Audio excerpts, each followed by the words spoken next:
오늘 레위기 본문을 통해서 속죄의 일의 아사셀 염소입니다. 속죄의 일의 아사셀 염소입니다. 거기 10절에 보면 아사셀을 위하여 그랬고, 또 여기 밑에 오늘 본문에도 26절에도 염소를 아사셀에게 보냈다 그랬는데, 이 속죄의 일의 아사셀 염소입니다. 이 레위기 16장은 그 구약 시대에 이스라엘이 지켰던 절기 가운데 가장 크고 또 귀하다고 할 수 있는 그 속죄의 일에 대한 이 규정이 쭉 나와 있습니다. 이 속죄의 일이라는 것은 1년에 한 번 있는 그러한 날 절기인 것인데, 이스라엘 백성들이 1년 동안 지은 그 이스라엘 백성 전체의 모든 죄를 하나님 앞에 속죄받는 그러한 날이 이 속죄의 일입니다. 속죄라는 것은 죄값을 치룬다 하는 뜻이에요. 죄값을 치룬다는 겁니다. 그러니 이스라엘이 각각 개인이 아니라 이스라엘 백성 전체가 하나님 앞에 1년 동안 지은 그 모든 죄의 값을 하나님 앞에 치르고 하나님께로부터 죄사함을 받는 그러한 날이 이 속죄의 일이에요. 그러니 속죄의 일이라는 이 절기가 사실 구약 시대에 이스라엘이 지켰던 그 어떤 절기보다 가장 중요하고 또 가장 큰 그러한 절기입니다. 그래서 이 레위기 16장이 이 레위기 전체에 있어서 이 중심이 되는 그러한 본문입니다. 속죄일에 관한 말씀이에요. 그래서 이 속죄일에는 이제 하나님 앞에 속죄의 제사를 드립니다. 오늘날은 우리가 하나님께 제사하지 않아요. 하지만 구약 시대에는 아직 예수님께서 이 세상에 오시기 전이었기 때문에 짐승을 잡아서 짐승의 피를 뿌리기도 하고, 또 짐승을 태워서 하나님 앞에 바치기도 하고, 그래서 여러 모양으로 하나님이 정해놓으신 제사의 방법대로 하나님께 제사를 했습니다. 그러니 속죄일에도 속죄의 제사, 그 죄값을 치르는 그러한 속죄의 제사를 이 속죄일에 행했는데, 속죄의 제사를 하니 그러니 그 제사에 필요한 제물들이 있습니다. 여기 오늘 레위기 16장에 보면 그 속죄일에 사용하는 그 제물들이 몇 가지가 나와요. 3절에 보면 3절에 아론이 성소에 들어오려면 수송아지를 속죄 제물로 삼고 순양을 번제물로 삼고 그랬습니다. 그러니 먼저는 수송아지 한 마리, 그리고 또 순양 한 마리가 필요합니다. 또 5절에 보면 5절에 이스라엘 자손의 회중에게서 속죄 제물로 삼기 위하여 순염소 2마리와 번제물로 삼기 위하여 순양 1마리를 가져갈지니라 그랬습니다. 그러니 속죄일에 제사하기 위해서 필요한 짐승이 3절에 있는 것처럼 수송아지 1마리, 그리고 순양, 순양은 여기 3절에 1마리가 나오고 또 5절에 또 1마리가 나옵니다. 그러니 순양 2마리, 그리고 5절에 있는 것처럼 순염소 2마리, 그래서 전부 5마리의 이 짐승이 제물로 필요합니다. 그러면 이 제물을 가지고 이제 속죄일에 하나님께 속죄 제사를 드리는 거예요.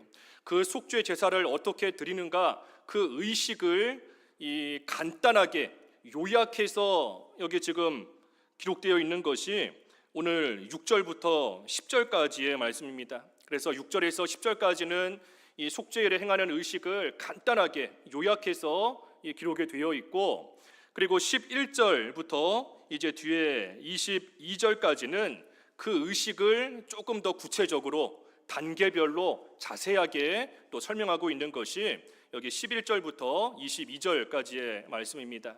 그리고 23절부터 오늘 봉독한 28절까지는 이제 이 속죄 의식의 그 마무리하는 단계로서 하나님 앞에 속죄 제물이 아니라 번제물을 드리는, 그래서 이 속죄 의식을 마무리하는 그 모습이 23절에서 28절까지 기록이 되어 있습니다.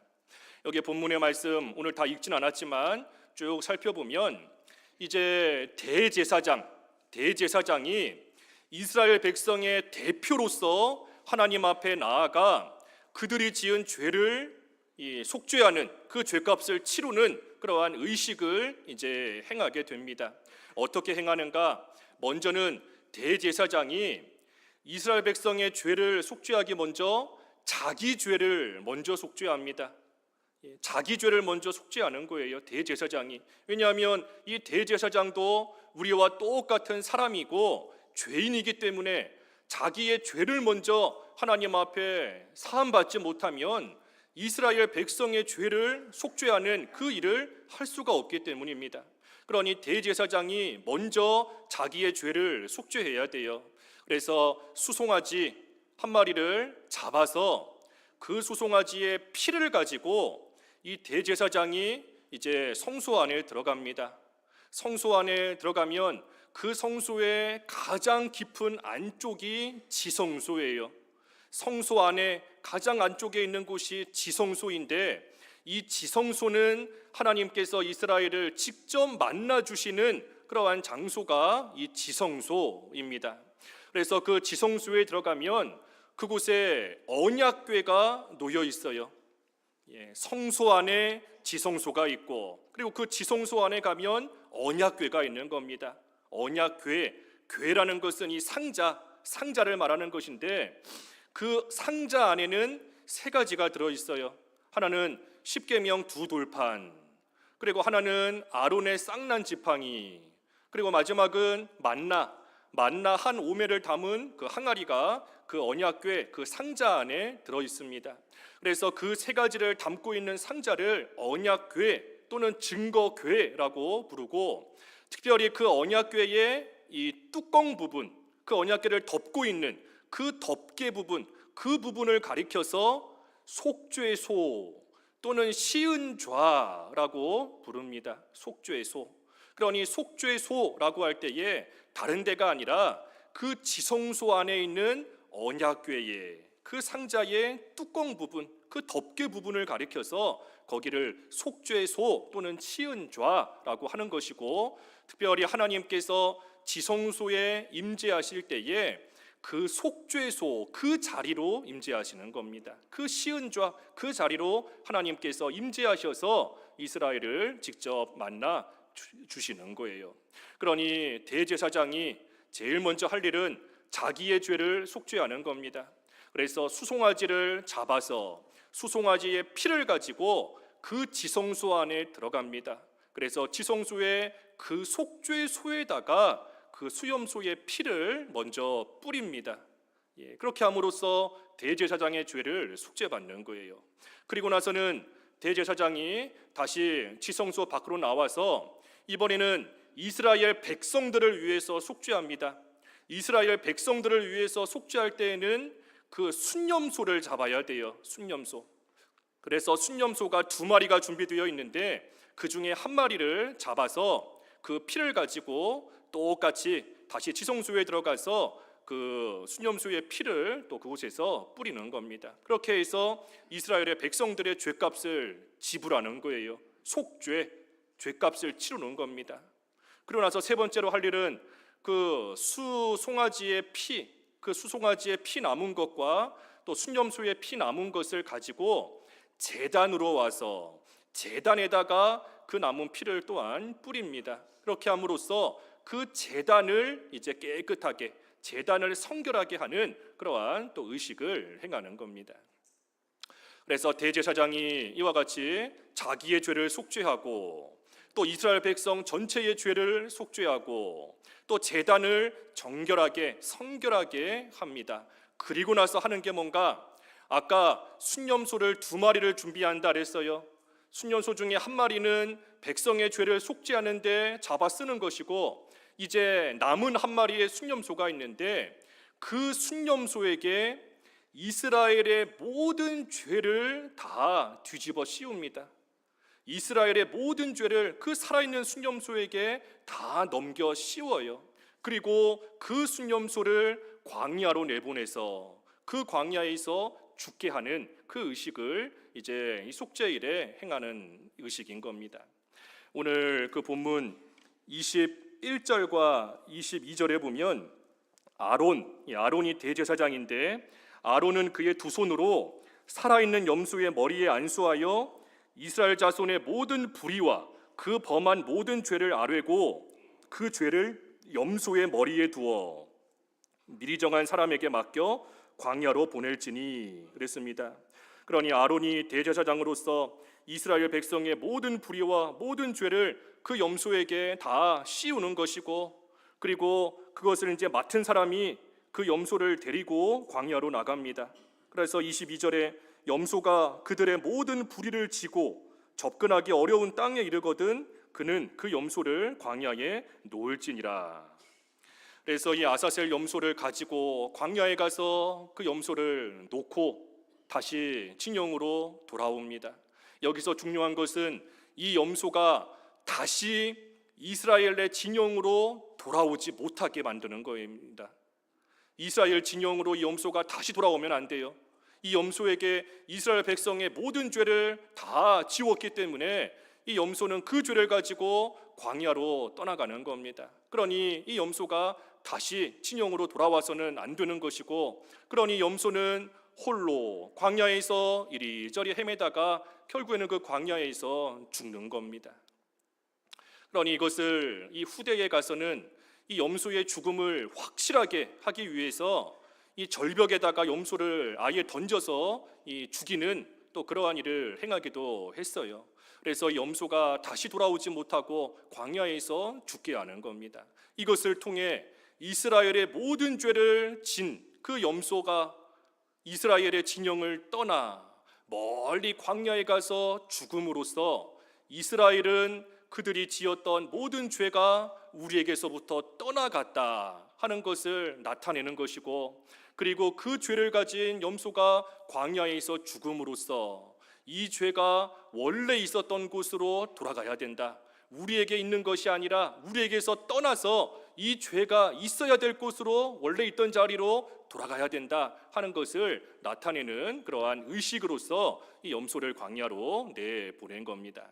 그래서 이러한 의식을 행하면 우리 하나님께서 이스라엘 백성들이 그들의 죄값을 다 치른 것으로 인정해 주시고, 그리고 그들의 죄를 다 용서해 주시는데 그 날이 바로 이 속죄일이었던 겁니다.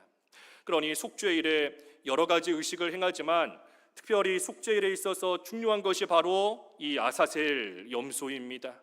이 염소예요. 염소, 순염소를 2마리를 준비한다 그랬습니다. 그 중에 한 마리는 죽여서 그 피를 지성소 안에서 뿌림으로 이스라엘의 백성을 속죄하는 일에 사용하고, 그리고 나머지 한 마리 살아있는 염소, 이 염소를 가리켜서 아사셀이라고 불러요. 아사셀. 이 아사셀이라는 뜻은 이 아잘이라는 그 뜻은 이 보내졌다, 없애졌다 하는 뜻이 아잘입니다. 아잘. 그리고 에즈가 염소라는 단어인데 이 아잘과 에즈라는 단어가 합쳐져서 만들어진 것이 아사셀이에요. 아사셀. 그래서 이 아사셀이라는 그 이름의 뜻은 보내진 염소라는 뜻입니다. 보내진 염소. 그러니 아사셀이라는 그 이름 자체가 이미 염소라는 뜻을 가지고는 있지만 우리가 명확하게 하기 위해서 이 아사셀 염소라고 부른 겁니다. 어찌됐든 이 염소는 보내진 염소예요. 보내지는 염소인 겁니다. 그렇다면 이 염소가 어디로 보내지는 것인가? 누구에게로 보내지는 것인가? 그것이 중요한 겁니다. 이 염소를 보냄으로써 이스라엘은 그들이 지은 죄값을 지금 다 치르는 겁니다. 그렇다면 바꿔 말해 염소가 누구에게 보내지는가? 바꿔 말하면 누구에게 죄값을 치르는가 하는 겁니다. 누구에게 죄값을 치르는 것인가? 그래, 고린도전서 6장 20절에 보면 값 주고 우리를 사셨다 그랬어요. 하나님께서 값을 주고 우리를 사신 겁니다. 그때에도 그 값을 주고 사신 건데 누구에게 그 값을 지불했는가 하는 거예요. 누구에게 값을 주고 샀는가 하는 겁니다. 이 아사셀 염소도 누구에게 보내진 것인가? 그것은 하나님의 공의에 보내진 겁니다. 하나님의 공의. 하나님의 공의의 값을 치른 거예요. 하나님의 공의라는 것은 죄에 대해서는 반드시 그 죄값을 치르시는 하나님이시고, 선한 일에 대해서는 반드시 상으로 갚으시는 하나님, 그래서 행한 대로 갚으시는 하나님의 그 성품을 가리켜서 우리가 하나님의 공의라고 하는 겁니다. 그러니 죄를 지은 이스라엘 백성들은 죽어야 되는 것이 하나님의 공의입니다. 그러니 그 하나님의 공의에 이 아사셀이 보내진 거예요. 하나님의 그 공의에 아사셀을 보내서 이스라엘이 지은 그 죄에 대한 값을 치른 겁니다. 그러니 하나님께서도 우리를 사실 때에 예수 그리스도의 피를 하나님의 공의에 지불하셔서 우리를 사신 겁니다. 바꿔 말하면 우리 예수님께서는 우리의 모든 죄를 다 짊어지시고 하나님의 공의에 우리를 대신하여 내준 바 되신 거예요. 그러니 여기 본문에 나오는 이 아사셀 염소, 이 아사셀 염소는 궁극적으로 이 세상에 오실 예수 그리스도를 상징하는 그러한 짐승인 겁니다. 우리 예수님을 예표하고 있는 거예요. 아사셀 염소, 참으로 이스라엘의 모든 죄를 다 짊어지고 가는 겁니다. 이스라엘이 1년 동안 지은 그들의 모든 불의와 그들의 모든 죄가 다 이 아사셀 염소에게 뒤집어 씌워져서 전가되어서 이 염소가 이스라엘의 그 모든 죄를 다 지고 나아가는 겁니다. 그것처럼 우리 예수님께서도 아무 죄가 없으시지만 우리 모두의 죄를 우리 예수님께서 다 지시고 나아가신 거예요. 보라, 세상 죄를 지고 가는 하나님의 어린 양이로다. 우리의 모든 죄를 지고 가시는 하나님의 어린 양, 우리 예수 그리스도, 죄 전혀 짓지도 않으시고 심지어 죄가 뭔지도 모르시는 그 예수님께 하나님께서는 우리의 모든 죄를 다 씌우신 겁니다. 고린도후서 5장 2절 읽어주십시오. 고린도후서 5장 2절. 고린도후서 5장 2절. 5장 21절. 5장 21절. 하나님이 죄를 알지도 못하신 이를 우리를 대신하여 죄로 삼으신 것은 우리로 하여금 그 안에서 하나님의 의가 되게 하려 하심이라. 예, 아사셀 염소, 이 염소가 죄가 뭔지 어떻게 알겠어요? 이 염소가 무슨 죄를 짓겠습니까? 하지만 죄를 알지도 못하는 그 아사셀 염소에게 이스라엘의 모든 죄를 다 뒤집어 씌운 것처럼 우리 예수님께서도 아무런 죄도 없으시고 죄가 뭔지도 알지도 못하시는 그러한 이이신데 하나님께서는 우리를 대신하여 우리의 죄로 우리 예수님을 삼으신 겁니다. 그 이유는 우리로 하여금 그 안에서 하나님의 의가 되게 하려 하심이라. 그러니 우리 예수님께서 우리의 모든 불의와 우리의 모든 죄를 대신해서 다 지신 겁니다. 다 지신 거예요. 왜 다 지셨는가? 우리를 하나님의 의가 되게 하시려고. 그 베드로전서 2장 24절에도 보면 베드로전서 2장 24절. 베드로전서 2장 24절. 친히 나무에 달려 그 몸으로 우리 죄를 담당하셨으니 이는 우리로 죄에 대하여 죽고 의에 대하여 살게 하려 하심이라. 그가 채찍에 맞음으로 너희는 나음을 얻었나니. 아무 죄 없는 예수님께서 친히 나무에 달려 그 몸으로 우리 죄를 대신 다 담당하셨다. 왜 그러셨는가? 우리로 하여금 죄에 대해서는 죽고 의에 대하여 살게 하려 하심이라 그랬습니다. 그러니 우리 예수님께서 우리를 대신하여 죄를 다 지시고 죽으셨으니, 그러니 이제 우리는 그 죄를 좀 끊어버리고 하나님 앞에서 의롭게 살라고 우리의 모든 죄를 예수님께 다 넘겨 씌우셨다는 거예요. 갈라디아서 2장 20절에도 내가 그리스도와 함께 십자가에 못 박혔나니 그런즉 이제는 내가 사는 게 아니다. 내 안에 그리스도께서 사시는 것이다. 내가 육체 가운데 사는 것은 나를 사랑하사 나를 위하여 자기 자신을 버리신 하나님의 아들을 믿는 믿음 안에서 사는 것이다. 우리 예수님께서 십자가에서 못 박혀 우리의 모든 죄를 지시고 죽으셨으니, 그러니 우리는 이제 우리를 위하여 대신 죽으신 예수님을 위해서 살라고, 우리를 사랑하셔서 대신 죽으신 그 예수님의 그 사랑, 그 믿음 안에서 이제 살아가라고. 우리의 모든 죄, 사실은 우리가 져야 되지만, 내가 져야 되지만 아무 죄 없는 예수님께 하나님께서는 대신 다 씌우셨다는 겁니다. 그리고 어떻게 하셨어요? 우리 예수님께서 그 죄를 다 지시고 마치 아사셀 염소가 이스라엘 진영에서부터 나가서 광야로 가서 그 광야에서 죽는 것처럼 우리 예수님께서도 우리의 죄를 다 짊어지시고 예루살렘 성문 밖으로 나아가 골고다 언덕에서 십자가에 못 박혀 죽으신 겁니다. 요한복음 19장 17절 읽어주십시오. 요한복음 19장 17절. 요한복음 19장 17절. 그들이 예수를 맡음에 예수께서 자기의 십자가를 지시고 해골 히브리 말로 골고다이라 하는 곳에 나가시니. 예수님께서 십자가를 지시고 내가 져야 되는 십자가, 우리가 져야 되는 십자가인데 우리 예수님께서 그 십자가를 자기 십자가로 다 대신 지시고 해골이라 하는, 해골은 골고다, 히브리 말로는 골고다고 그 라틴어로는 우리가 아는 갈보리, 이 갈보리 그곳이 골고다 다 같은 곳입니다. 그래서 어찌됐든 이 골고다 언덕은 예루살렘 성문 밖에 있는 곳이에요.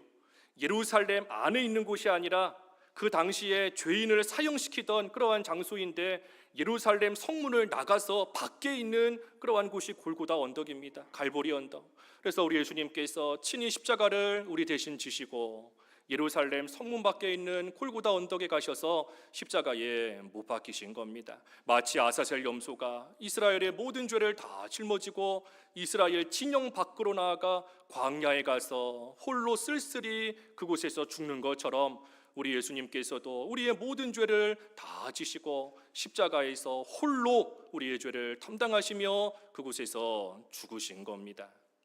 그러니 이스라엘 백성, 또 오늘날 우리도 마찬가지인 것이고, 특별히 이스라엘 백성 그 아사셀 염소에게 자기들이 지은 죄를 다 넘겨 씌우고 그 아사셀 염소를 진영 밖으로 쫓아내서 광야로 내보내는데 그 이스라엘의 모든 죄를 지고 가는 아사셀 염소가 이스라엘 백성들에게서부터 점점 멀어져 가는 겁니다. 점점. 그러니 이스라엘 백성들은 그 멀어져 가는 그 아사셀 염소를 바라보면서 우리의 죄가 점점 멀어졌구나, 우리의 죄가 저렇게 멀어지고 있구나, 하나님께서 우리 가운데 있는 죄를 이와 같이 없애셨구나 하는 것을 생각하며 참된 자유와 안식을 누리게 되는 겁니다. 그래서 여기 오늘 읽진 않았지만 여기 레위기 16장 31절에 보면 31절에 이 속죄를 가리켜서 안식일 중에 안식일이다 한 겁니다. 안식일 중에 안식일이다.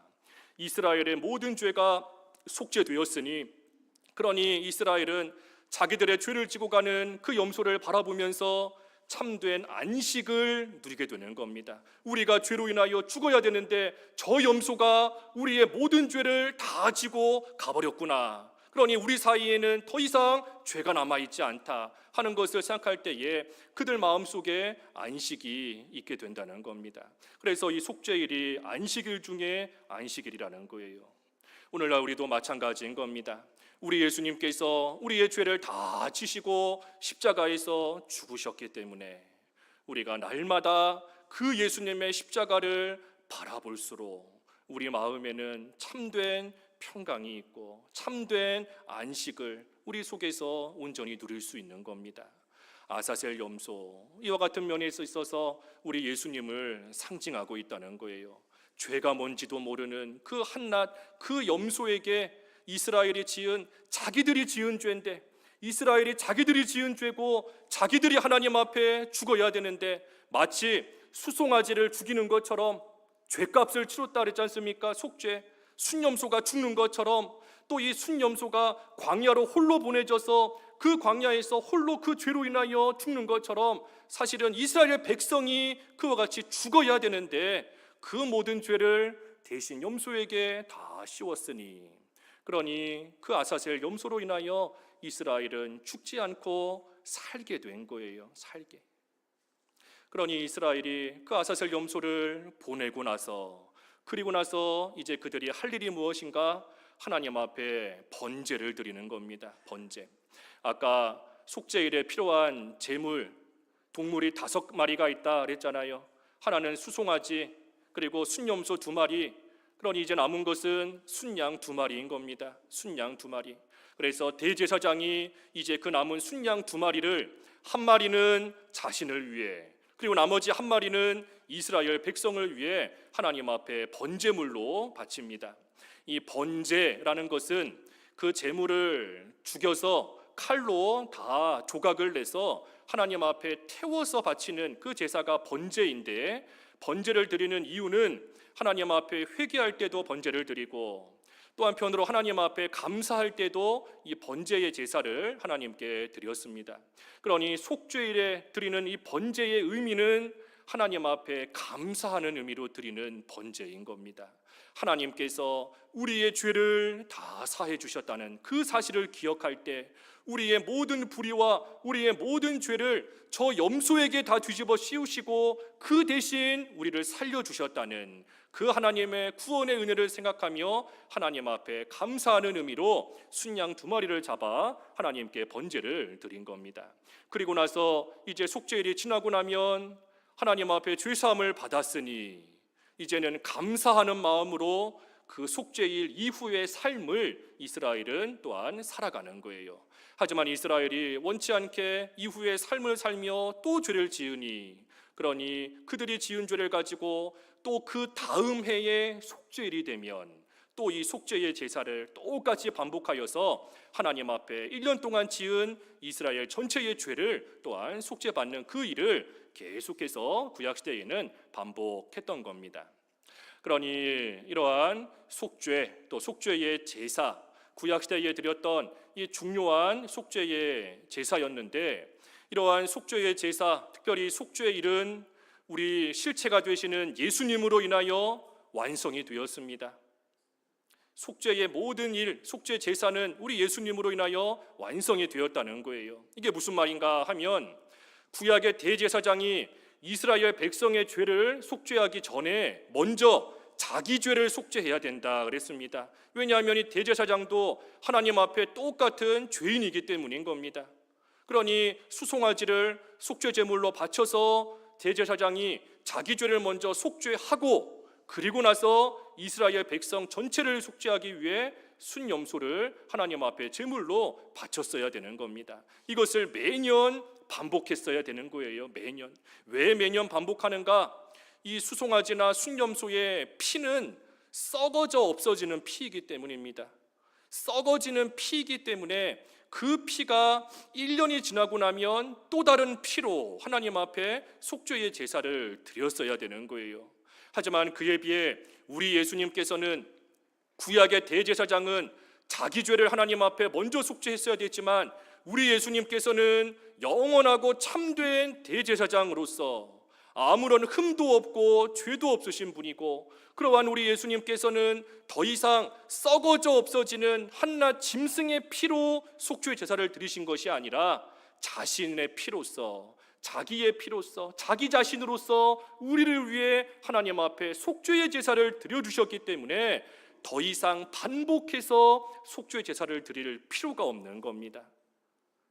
예수님께서 십자가에 못 박혀 죽으심으로 자신을 속죄 제물로 하나님 앞에 드리신 거예요. 그러니 우리 예수님의 그 속죄 제사는 완벽한 겁니다. 단번에 드린 제사예요. 단번에. 우리 그 히브리서 한 군데만 들고 보지요. 히브리서 읽어봐 주시죠. 히브리서 7장, 히브리서 7장 26절과 27절. 히브리서 7장 26절. 이러한 대제사장은 우리에게 합당하니 거룩하고 악이 없고 더러움이 없고 죄인에게서 떠나 계시고 하늘보다 높이 되시니라. 그는 저 대제사장들이 먼저 자기 죄를 위하고 다음에 백성의 죄를 위하여 날마다 제사 드리는 것과 같이 할 필요가 없으니 이는 그가 단번에 자기를 드려 이루셨음이라. 우리에게 계시는 대제사장, 거룩하시고 흠이 없고 악이 없는 우리 예수님께서는 구약시대의 제사장들처럼 먼저 자기 죄를 위하고 그 다음에 백성의 죄를 위하여 제사 드리는 일, 그렇게 할 필요가 없다는 겁니다. 왜냐하면 우리 예수님께서는 단번에 자기를 드려 모든 속죄를 이루셨기 때문이라는 겁니다. 여기에 단번에가 중요한 거예요. 단번에라는 것은 딱 한 번이라는 겁니다. 왜 딱 한 번인가? 그것이 완벽하기 때문인 겁니다. 그것이 불완전하다라고 한다면 또 반복이 돼야 되는 거예요. 하지만 완벽하기 때문에 딱 한 번으로서 우리를 위한 모든 속죄를 다 이루셨다는 겁니다.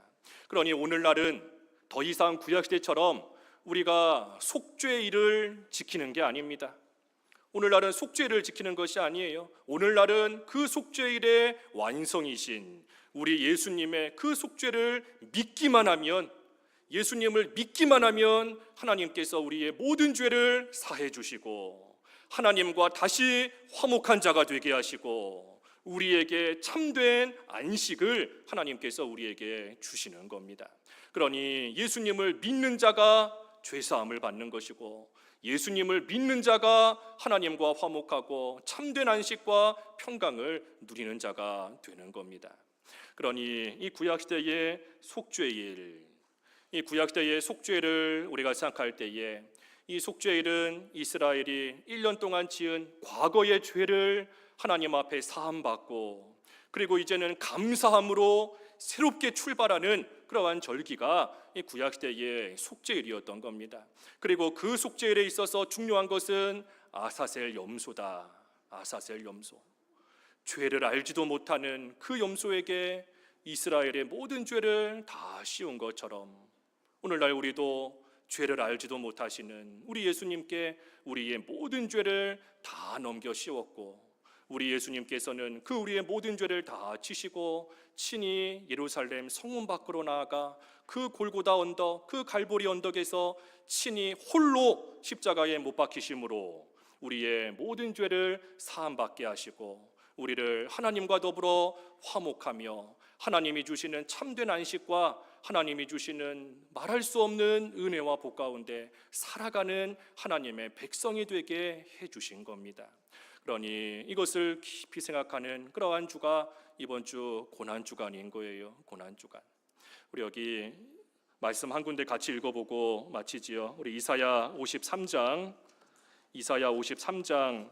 우리 같이 한 목소리로 읽어보고 마치겠습니다. 이사야 53장 5절과 6절 일단 두 절만 같이 읽어보지요. 여기 앞에도 있고 또 우리 성경 찾으셔서 읽으시기 바랍니다. 이사야 53장 5절과 6절 시작. 그가 찔림은 우리의 허물 때문이요 그가 상함은 우리의 죄악 때문이라. 그가 징계를 받음으로 우리는 평화를 누리고 그가 채찍에 맞음으로 우리는 나음을 받았도다. 우리는 다 양 같아서 그릇 행하여 각기 제 길로 갔거늘 여호와께서는 우리 모두의 죄악을 그에게 담당시키셨도다. 우리 예수님께 우리의 모든 죄악을 다 담당시키신 겁니다. 그때 우리 예수님께서 어떻게 하셨는가? 그 7절 한 절만 더 읽고 마치지요. 7절 바로 뒤에 7절 시작. 그가 곤욕을 당하여 괴로울 때에도 그의 입을 열지 아니하였음이며 마치 도수장으로 끌려가는 어린 양과 털 깎는 자 앞에서 잠잠한 양같이 그의 입을 열지 아니하였도다. 아사셀 염소가 광야로 나아갈 때에 반항하지 않고 대적하지 않고 울부짖지 않고 그저 이스라엘의 모든 죄를 짊어지고 조용히 광야로 나아가 홀로 죽은 것처럼 우리 예수님께서도 우리의 모든 죄를 담당하실 때에 도수장에 끌려가는 어린 양과 같이 털 깎는 자 앞에 잠잠한 양같이 그 입을 열지 아니하시고 우리의 죄를 친히 다 담당하신 겁니다. 그래서 우리도 이 아사셀 염소이신 우리 예수님을 좀 깊이 생각하는 이번 고난주간 한 주 되어야 되겠습니다. 예, 각자 잠깐 기도하시지요.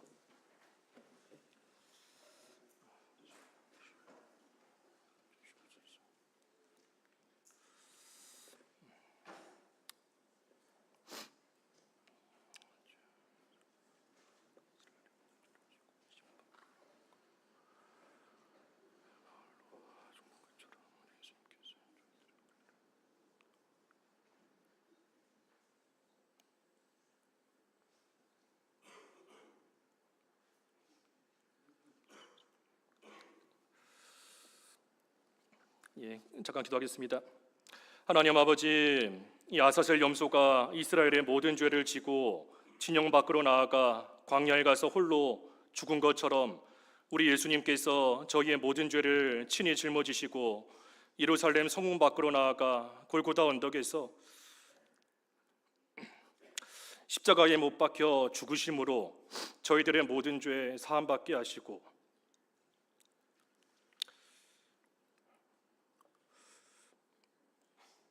하나님과 더불어 화목하며 참된 안식을 누리는 거룩하고 복된 자가 되게 하신 것을 참으로 감사합니다.